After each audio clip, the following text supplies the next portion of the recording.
Welcome to Texas Border Watch, your eyes on the front line for all things border security, immigration, and local policy. I'm Jordan Elder. Miles of shipping containers and razor wire have been lining the Rio Grande for years, but now a state representative in Eagle Pass says it's time to get rid of it. Representative Eddie Morales, who is a Democrat, says all of these measures are outdated and unnecessary at this point. We've shown you how significantly crossings have dropped in that area, but Morales says this actually stemmed from a roadblock city officials faced. Eagle Pass and TxDOT engineers were trying to inspect the international bridge, but they struggled to get to the pillars because of overgrown foliage and all of that wire. Luckily, the fire department helped take them to the pillar by boat so they could still do their work, but Morales said this started a larger conversation. He asked the governor in this letter to start returning Eagle Pass and Shelby Park to the way it used to be. He says there's a balance to be struck between border security and a sense of normalcy for his community. Now keep in mind, Morales did vote for Operation Lone Star when it began because this area was such a hot spot for illegal crossings. Texas officials have said in the past that they can't let up on the border because it would signal to migrants that it's okay to cross. In the past few months, though, Texas operations have largely shifted toward assisting federal agents with immigration issues. So again, that letter was to the governor's office. I also reached out to Governor Abbott's office to see if removing the razor wire and the shipping containers might be a possibility. In short, their answer was no.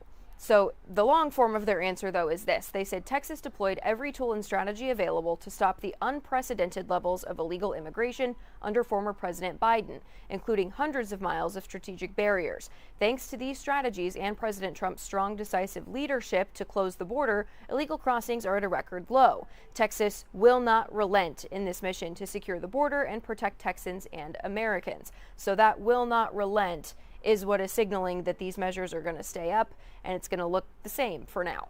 Several members of the U.S. Coast Guard are being surged to the southern border, and this new operation is being referred to as Operation Riverwall. So we want to give you an inside look into what this is going to mean. Back in January, President Trump declared a national emergency at the border. His administration followed up in March, forming Joint Task Force Southern Border. That allowed troops under the Department of War to support Homeland Security's border mission.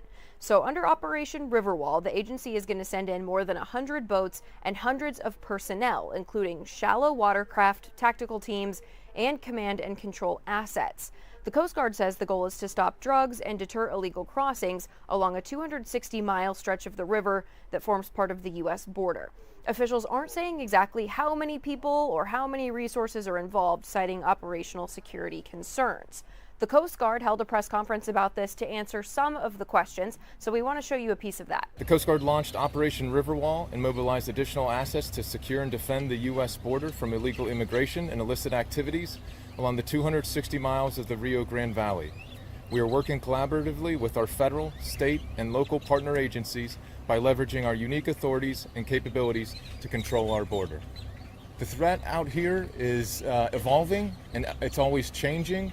Our adversaries are using new techniques, new procedures, new technology. So to combat that, we're surging forces onto the Rio Grande to provide more presence so we can deter that illegal activity.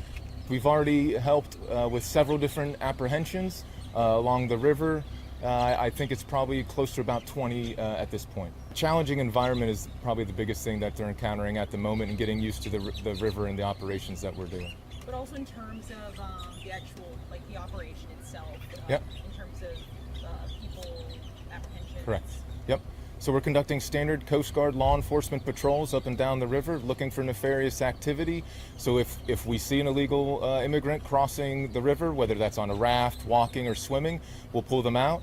If we identify an area that maybe we could see where they already crossed, we'll coordinate with our partners to make sure that we can potentially vector them in for an apprehension. The river is right along the border between U.S. and Mexico, so that's federal waters.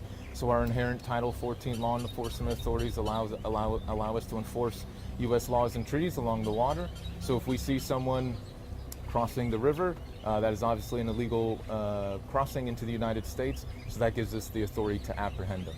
As for the 20-ish folks that we have apprehended since we've been here, we've worked with our Border Patrol partners to make sure that we detain and apprehend them and make sure that they are taken into custody. You might remember from a couple weeks ago, we actually took you out on the Rio Grande with Border Patrol to show you how airboats and those kinds of operations help along the border. Border Patrol says that watercraft and things like that are crucial when it comes to the overall mission. What is that resource like for your team to be able to have something like that, to be able to deploy immediately if there's something going on the Rio Grande? No, it's absolutely important, and you called it on the airboat. As far as this is very unique to Del Rio sector and some of the sectors downriver where the shallow waters. The only way we're able to navigate these waters is through the use of an airboat, and it's very important because we want to prevent and deter those illegal entries.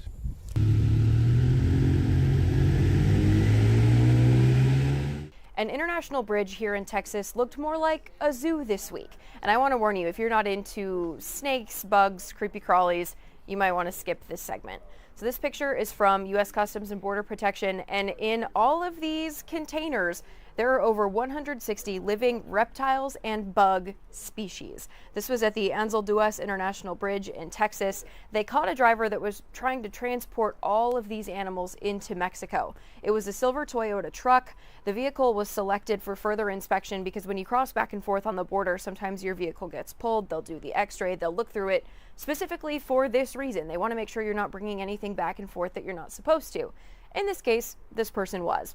The physical inspection led to the discovery of 163 reptiles and arthropods. So I want to give you an example of just some of the things that were in all of these containers. These are not CBP photos. These are just example photos to show you what all was in there. But again, if you don't like snakes and bugs, you're going to want to look away for this. Okay, there were 24 royal pythons, 11 spotted salamanders, 10 red-eyed tree frogs, and we're checking with Border Patrol because in their release they said there were 10 sick red-eyed tree frogs. As far as I can tell, and I am not an animal expert, that's not a species, so I'm wondering if the frogs themselves were sick in transport and needed medical attention, so we're checking on that. 10 albino milk snakes, 10 orange milk snakes, and then 10 Mexican black king snakes, along with 4 tarantulas, and several different types of ball pythons. U.S. Fish and Wildlife Service took custody of all of these animals. They are going to oversee what happens to them from there. But quite a scare, I'm sure, for the border officials that went through and found all of this in a silver truck. That's all we've got for you this week. I'm going to reset that so we don't have to look at it. Anyway, that's all for this week's Texas Border Watch. We will be back next week. And if you want to watch any of our other episodes, we've got a playlist on YouTube for you to look back through. We will see you back here next week.